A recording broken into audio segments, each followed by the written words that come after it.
بسم اللہ الرحمن الرحیم۔ السلام علیکم۔ میری آج کی ویڈیو میں نے ایک نہایت ہی اہم بات آپ سے کرنی ہے، لیکن اپنی بات شروع کرنے سے پہلے ایک بات کی وضاحت کرتا چلوں گا۔ ہو سکتا ہے آپ میری اس بات سے اختلاف کریں، آپ ضرور اختلاف کریں، لیکن ادب کا دامن ہاتھ سے نہ چھوٹنے پائے، اس میں آپ ہی کا فائدہ ہے۔ تو بات یہ ہے کہ پیسہ میری اور آپ کی سب کی ضرورت ہے، اس کو ضرورت کے درجے میں رکھا جائے اور مقصد نہ بنا جائے تو تب انشاءاللہ فائدہ ہے۔ لیکن عموماً آج کل یہ ہمارا مقصد بن چکا ہے، جس کی وجہ سے خدمت کا اور خیرخواہی کا ایک جذبہ تقریباً ناپید ہو چکا ہے۔ خدمت کا، خیرخواہی کا، جذبے کا احساس آپ کو تب ہی ہوگا جب آپ کو اس کا موقع ملے گا، اور پیسے کو اللہ کی راہ میں خرچ کرنے کا جو مزہ ہے وہ اس کو جمع کرنے میں نہیں ہے۔ یہ تب ہی آپ کو محسوس ہوگا جب آپ اس کی کوشش کریں گے۔ میں الحمدللہ اس کا مزہ لے چکا۔ میری اپنی کوشش ہوتی ہے کہ ہر جگہ پر پیسے کو درمیان میں نہ لایا جائے، کیونکہ اس کی وجہ سے باہم تعلقات خراب ہوتے ہیں، لڑائی جھگڑے تک بات پہنچ جاتی ہے، اور آپ کو معلوم ہے کہ چند پیسوں کی خاطر قتل تک ہو جاتا ہے۔ بھائی نے بھائی کا قتل کر دیا، یہ بھی بھلا کوئی بات تھی یار؟ انسانی جان کی اتنی قیمت تھی کہ چند روپے کی خاطر ہم نے یہاں تک نوبت پہنچی کہ ہم نے قتل کر دیا۔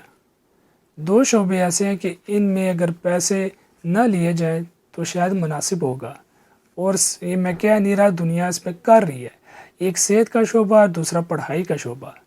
اس میں اگر یہ ترتیب رکھ لی جائے کہ وہی طالب علم جس کو ماں باپ پڑھاتے ہیں، اور ماں باپ اپنا خرچہ دے کے بچے کو پڑھاتے ہیں، تو سلے میں جب بچہ پڑھ لیتا ہے، کمائی شروع کر دیتا ہے، تو اس کو موقع ملتا ہے کہ اپنے ماں باپ کی خدمت کرے، اور آپ لوگ کرتے بھی ہیں ماشاءاللہ۔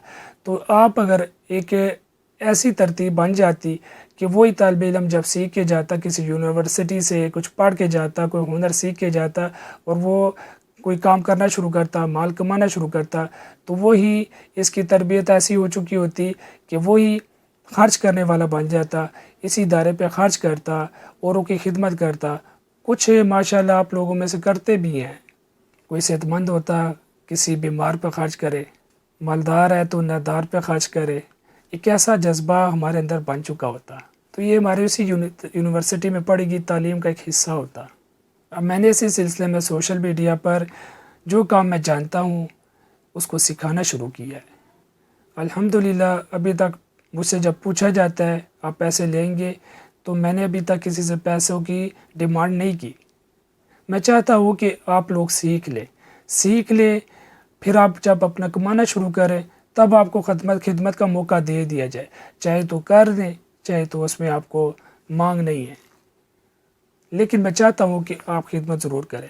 یہ اس لیے میں نہیں کہہ رہا کہ شاید میں اپنی مارکیٹنگ کر رہا ہوں تو اس کو پیسے بنانے کے جو آج نئے طریقے سکھائے جاتے ہیں، تو اس میں سے کوئی جو طریقہ میں استعمال کر رہا ہوں، اللہ تعالیٰ اس طرح کے فراڈ سے بچائے ہمیں۔ میں صرف یہ چاہتا ہوں کہ آپ لوگ سیکھیں اور خدمت کرنے والے بنیں، دوسروں کی خیرخواہی کرنے والے بنیں، اپنے ملک کی خدمت کریں، ملک کے لوگوں کی خدمت کریں، اور دین کے لیے، اللہ کے لیے پیسے خرچ کرنے والے بنیں۔ تو یہ میرا ایک مختصر سا پیغام تھا جسے میں نے آپ لوگوں تک پہنچا دیا۔ اگر آپ کو یہ مناسب لگے تو اسے آگے لوگوں تک پہنچائیں، ایک نیت کے ساتھ، خدمت کی نیت کے ساتھ، خیرخواہی کی نیت کے ساتھ، ثواب کی نیت کے ساتھ۔ اللہ تعالیٰ میری کمی بیشوں کو معاف فرمائے۔ السلام علیکم ورحمۃ اللہ وبرکاتہ۔